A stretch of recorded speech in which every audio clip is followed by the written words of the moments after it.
Le passage à de nouvelles pratiques culturales a amélioré la porosité des sols, en particulier sur les pentes, augmentant ainsi la capacité d'infiltration de l'eau grâce à l'action des vers de terre. Ces derniers créent des galeries, facilitant la pénétration de l'eau et des racines, réduisant ainsi l'érosion. Lors d'un test d'infiltration, 20 litres d'eau ont été absorbés en moins d'une minute, simulant une pluie de 40 mm sans ruissellement ni entraînement de terre. Sur le plan agronomique, ces pratiques diminuent les risques d'érosion, même en cas d'orage, et réduisent certaines maladies comme le piétin sur céréales. Cependant, les pucerons restent un problème, surtout après le retrait des NNI, nécessitant des traitements supplémentaires. D'un point de vue économique, le semis direct après colza réduit considérablement la consommation de carburant. 6 litres par hectare contre 15 litres par hectare avec un cover crop et 35 à 40 litres par hectare en labour. Cela entraîne aussi des économies sur l'usure du matériel et le temps de travail, tout en permettant des rendements équivalents ou supérieurs si l'implantation est réussie.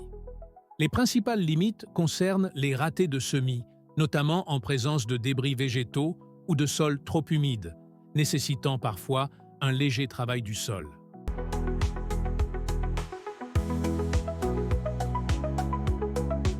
Avec le passage au non-labour, les bandes d'herbe sont devenues inutiles pour l'infiltration de l'eau, mais elles ont été conservées en raison des contraintes de la PAC. Elles ont ensuite évolué en zone refuge pour la faune, oiseaux, lièvres et les auxiliaires, notamment lors des récoltes. Les haies de bord de champs, initialement plantées pour le gibier, ont également favorisé d'autres espèces d'oiseaux. Sur le plan agronomique, elles hébergent des insectes différents de ceux des champs, contribuant ainsi à une régulation naturelle des ravageurs. Toutefois, la surréglementation liée à leur entretien a freiné l'implantation de nouvelles haies. Ici, dans ces champs, M. Compère lutte contre les limaces. Pour surveiller leur présence, il utilise ces pièges simples mais efficaces.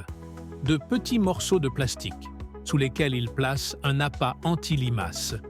Ces pièges permettent de mesurer la pression des limaces et d'agir au bon moment. Au-delà de la surveillance, la question est comment limiter durablement ces ravageurs?